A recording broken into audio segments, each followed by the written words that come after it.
আমি আজি আছো ভৰলু নদীৰ পাৰত, গুৱাহাটীৰ হৃদপিণ্ড স্বৰূপ ভৰলু নদী। ভৰলুৰ এটা সুন্দৰ অতীত আছে। এই গুৱাহাটীত সৌ তাহানিৰ পৰা বাস কৰা প্ৰতিজন মানুহে নিজৰ হৃদয়ত ভৰলুক লৈ এটা এটা নিজৰ কাহিনী কঢ়িয়ায়। ৭২ চনত আমি মেট্ৰিক দিছিলোঁ সোণামত পঢ়ো আমি। তাৰ আগলৈ কিন্তু ভৰলুখন বৰ ধুনীয়া পানী আছিল, পৰিষ্কাৰ পানী আছিল। সেইখিনি সময়ত এই অঞ্চলৰ মানুহে বিভিন্ন কামত তোমাৰ এই পানী ব্যৱহাৰ কৰিছিল। কাপোৰ ধোৱা বুলিয়েই নহয়, মানুহবিলাকে গা ধোৱা, কাপোৰ ধোৱাবোৰ কৰি তোমাৰ এই মাছ পুঠি যিবিলাক আছিল এই নদীত মাছ পুঠিবিলাক তোমাৰ মানে খাবলৈ পাৰিছিল। ৮৩ চনত মই গোৱাত কটন কলেজত পঢ়িবলৈ আহিছিলোঁ। সেই সময়ত ভৰলুৰ অৱস্থা বৰ্তমানৰ দৰে নাছিল। এইখন মানে বহুতী নদীৰ দৰে আছিল।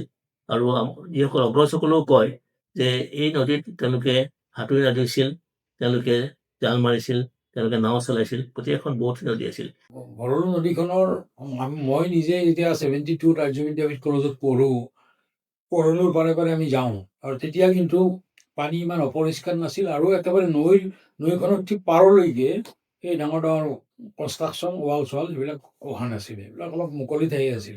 ভৰলু নদীতো মই মাছ মৰা দেখিছোঁ, জাল লৈ পেলাই সন্ধিয়া গ'লে মানে জাল মাৰি তাতে মাছ মাৰি থকা দেখিছোঁ। সেইটো শান্তিপুৰৰ ফালেও দেখিছোঁ। সন্ধিয়া গ'লে সেইটো এটা মানে সচৰাচৰ দেখা দৃশ্য আছে। মাছৰ বতৰত মাছৰ যেতিয়া উজান উঠে সেইখিনি সময়ত মাছ মৰা, নাও লৈ পেলাই গৈ পেলাই মাছ ধৰা, এইবোৰো হৈছে ভৰলু নদী। ভৰলু নদীৰ লগত সদায় উচ্চাৰিত হয় বাহিনী নদীৰ নামো। এই দুখন বেলেগ বেলেগ নদী নহয়।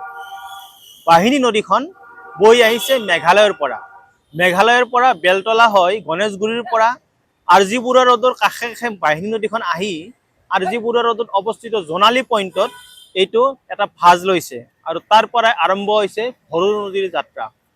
আমি এতিয়া আছো জোনালী অঞ্চলত। ইয়াতেই গণেশগুৰিৰ দিশৰ পৰা আহি বাহিনী নদীটোৱে তাৰ বিপৰীত দিশৰ পৰা অহা এটা নলাৰ লগত সংযোগ হৈছে, আৰু তাৰ পৰা ৰাস্তাটো ক্ৰছ কৰি ভৰলু নাম লৈ ব্ৰহ্মপুত্ৰৰ দিশে গতি কৰিছে। বশিষ্ঠাশ্ৰম বা বশিষ্ঠ মন্দিৰৰ পূবফালেদি অসমত কামৰূপবিলাক সোমাই পেলাই তললৈ নামি আহিছে। নামি আহি পেলাই বশিষ্ঠ চাৰিআলি অতিক্ৰম কৰিছে। তাৰপিছত ৰাষ্ট্ৰীয় ঘাইপথ ২৭ নম্বৰ অতিক্ৰম কৰি বেলতলাত সোমাইছে।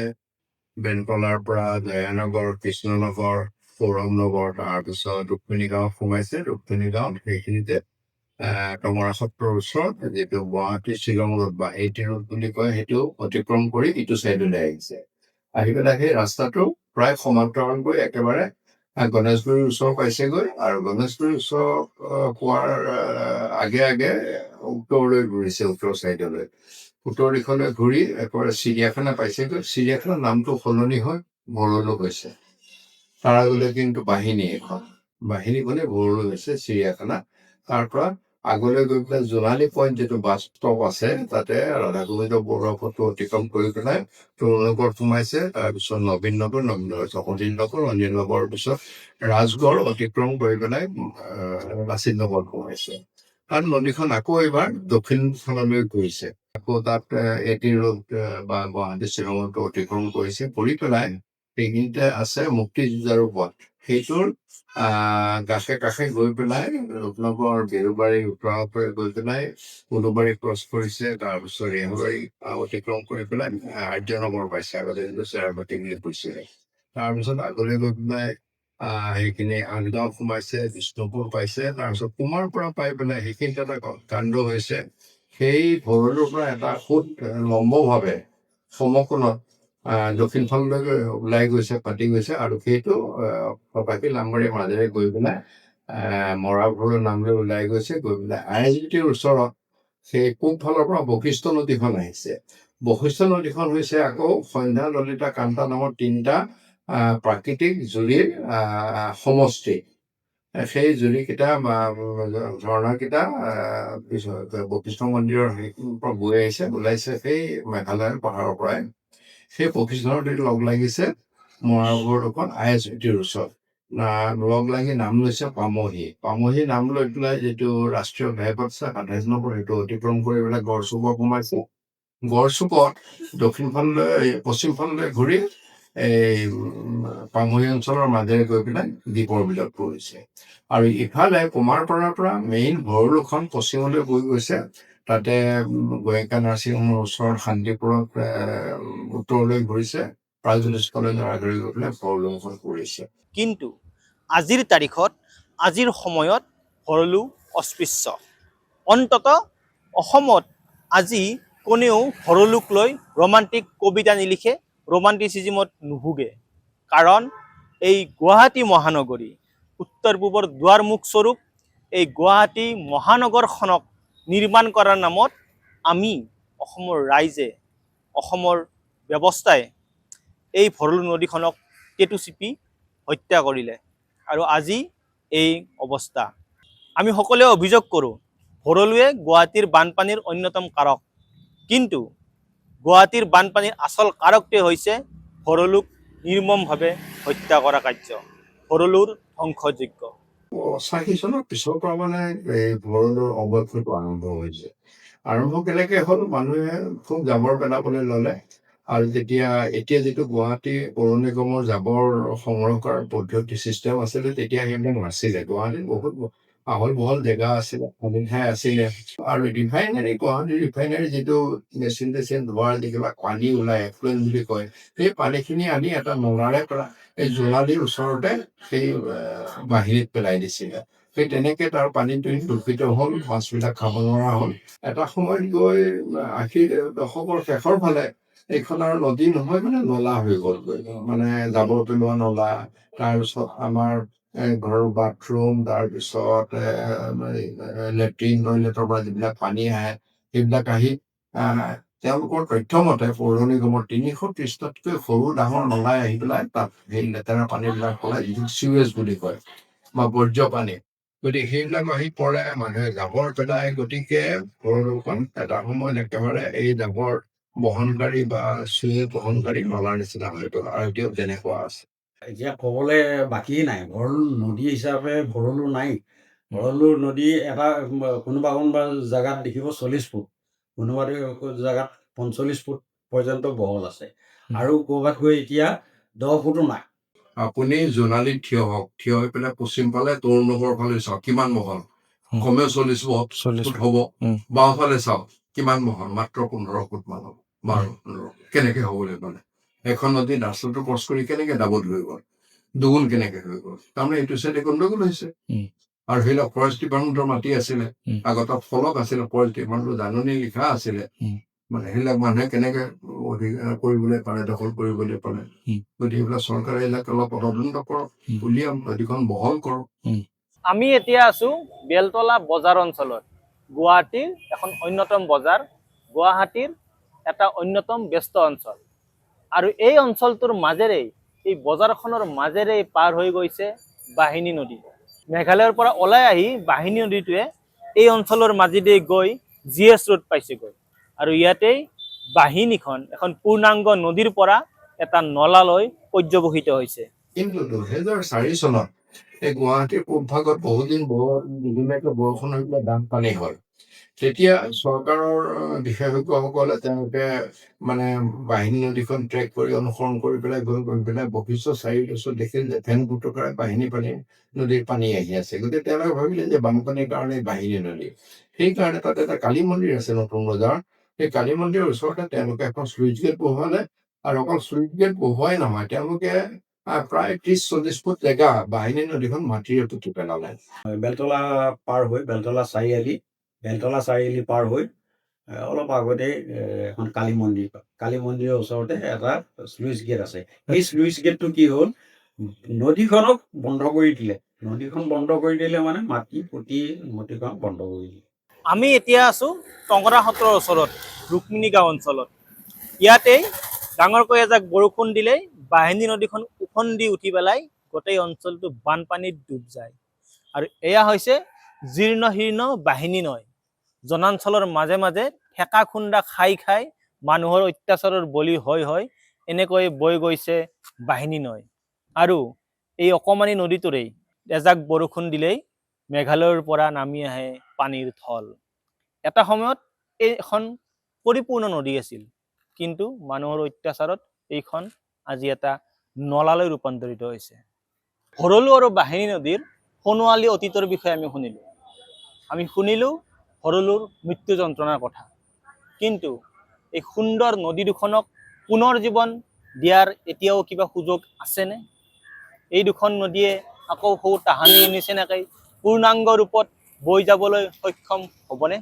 নদীৰ পাৰলৈকে মানুহ আহিছে, বসতি কৰিছে, আহিবই থাকে। কিন্তু নৈখনৰ যিটো চেনেল বুলি কওঁ, যিটো যিটো গাঁতেৰে নদীখন বৈ আহে, সেইটো যদি ক'তো বাধা নিদিয়াকৈ সেইখিনিও যদি বৈ থাকিব দিয়া হ'লহেঁতেন, নৈখন স্বাভাৱিকভাৱে থাকিলেহেঁতেন। আমি যিটো মানে ইক'চিষ্টেম কনজাৰ্ভেশ্যন নাইবা ইক'চিষ্টেম ছাষ্টেইনেবিলিটি নাইবা পৰিৱেশক সুৰক্ষা দিয়াৰ যিটো কথা, সেই কথাটো বিশেষভাৱে ভবা নহ'ল। আৰু ক'ৰবাত যদি কোনোবাই ভাবিছিলো, বাস্তৱ ক্ষেত্ৰত ৰূপায়িত কৰোঁতে, আমাৰ পৰিকল্পনাবিলাক ৰূপায়িত কৰোঁতে আচলতে সেইবিলাক কথা নচোৱাৰ কাৰণে আচলতে নদীবিলাক আমি হেঁচি ঠেলি যিমান পাৰি ঠেক কৰি দিলোঁ। আৰু ক'ৰবাত নদীৰ যিটো ধাৰাবাহিকতা, সেইটো মাজতে ক'ৰবাত বন্ধ হৈ গ'ল, ক'ৰবাত আমি ঘৰ বান্ধি পেলাই একেবাৰে ঠেক কৰি দিলোঁ। এনেকুৱা কৰাৰ কাৰণে শেষত গৈ পেলাই নদীয়ে নিজৰ বাট হেৰুৱালে। আৰু তাৰপিছত সেইটোতো এটা কথা, আৰু অন্য কথাটো হ'ল যিমান আমাৰ পেলনীয়া দ্ৰব্য, সেই দ্ৰব্যবিলাকো আমি নদীখনত পেলাই নদীখনৰ যিটো পানী প্ৰবাহিত কৰাৰ যিটো শক্তি, সেইটো আমি নষ্ট কৰিলোঁ। এতিয়া এইবিলাক কথা এতিয়া প্ৰকাৰ নগৰীয় অঞ্চলত স্বাভাৱিক কথা।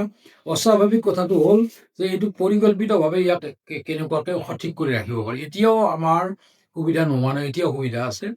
এতিয়াও নৈখনক সুন্দৰকৈ অলপ চলপ অ'ত ত'ত য'ত ঠেক হৈছে, তাত যদি অলপমান পাৰি বহলাই, নাইবা যিখিনি এতিয়া বৰ্তমান বৈ আছে তাকো প্ৰবাহিত কৰি ৰখাৰ কাৰণে অলপ অলপ যদি ব্যৱস্থা লোৱা যায়, আৰু আমি যদি এই যিটো প্লাষ্টিকেই হওক নাইবা অন্য আৱৰ্জনা নৈত পেলোৱা, নাইবা আমাৰ দ ঠাইবিলাকত পেলোৱাৰ যিটো প্ৰক্ৰিয়া চলি আছে, সেইটো যদি আমি আৰু কিছু দূৰ অলপ বন্ধ হৈছে, নহয় গোটেই, আৰু যদি সেইটোত আমি অলপমান যদি পদক্ষেপ আৰু অলপমান ল'ব পাৰোঁ।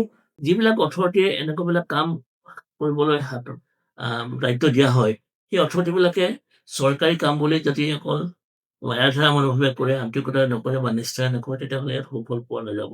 মোৰ এটা বিশ্বাস হৈছে, মই ভাবোঁ যে, মই দৃঢ়ভাৱে ভাবোঁ যে চৰকাৰে গুৱাহাটীত মহানগৰত যি বানপানী প্ৰতিৰোধৰ কাৰণে যেনেকুৱাবিলাক আঁচনি কৰা নহওক, সেই আঁচনিবিলাকৰ এটা সময়ে এটা পৰ্যালোচনা হ'ব লাগে উচ্চ পৰ্যায়ত। চিফ ছেক্ৰেটাৰীয়ে হওক বা এডিশ্যনেল চিফ ছেক্ৰেটাৰী হওক বা কমিশ্যনাৰ পৰ্যায়তে হওক বা ডেপুটি কমিশ্যনাৰ পৰ্যায়তে হওক বা আজিকালি কমিশ্যনাৰ ডিষ্ট্ৰিক্ট, তেওঁলোকৰ পৰ্যায়তে হওক, এইটো ভালকৈ পঢ়াকৈ এটা পৰ্যালোচনা কৰা ভাল। তেতিয়াহে আঁচনিবিলাকৰ অগ্ৰগতি বা কেনেধৰণৰ ৰূপায়ণ হৈছে বা টকাৰ অপব্যৱহাৰ হৈছে, এইবিলাক কথা গম পোৱা যাব। যে বাহিনীখনতো ক'ৰবাত এটা বান্ধ দিয়া আছে, সেই বান্ধটো খুলি দিব লাগে নে নালাগে। যিসকলে, মই তালৈকে এতিয়া যোৱা নাই, যিসকলে অধ্যয়ন কৰি আছে তেওঁলোকে কৈছে যে সেই বান্ধটো খুলি দিলেহে বাহিনীখন ঠিকমতে প্ৰবাহিত হ'ব।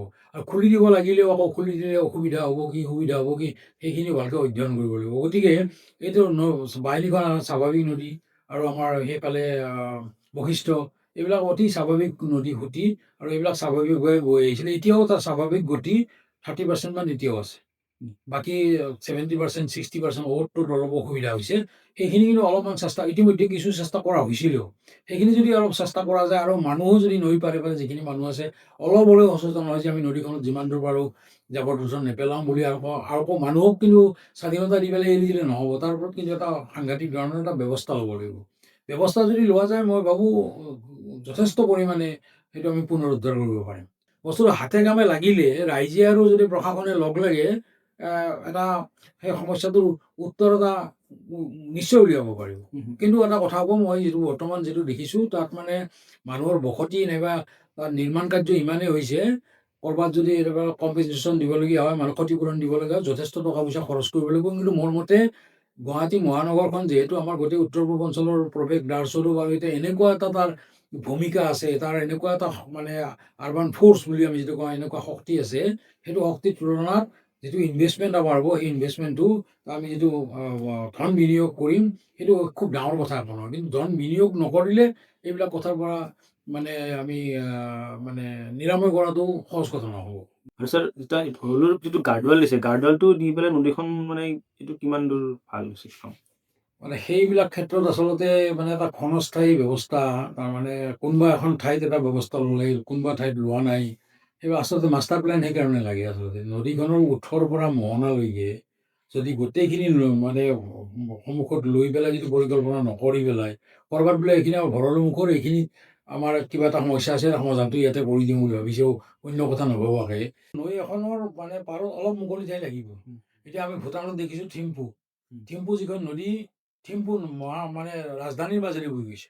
গ'লেও কিন্তু নদীখনৰ পাৰে পাৰে যিখিনি মুকলি ঠাই য'ত ৰাখিব লাগে প্ৰাকৃতিকভাৱে, সেইখিনি তেওঁলোকে ৰাখি আছে। আমাৰো আচলতে ভৰলুৰ পাৰে পাৰে এইফালে কিছু মিটাৰ, ইফালে কিছু মিটাৰ নো মেন্স লেণ্ড, তাতে কোনো মানে ঘৰ সাজিব নোৱাৰে, কোনো নিৰ্মাণ কাৰ্য কৰিব নোৱাৰে। সেইবিলাক কিন্তু আমাৰ পৰিকল্পনাত থাকিব লাগিছে।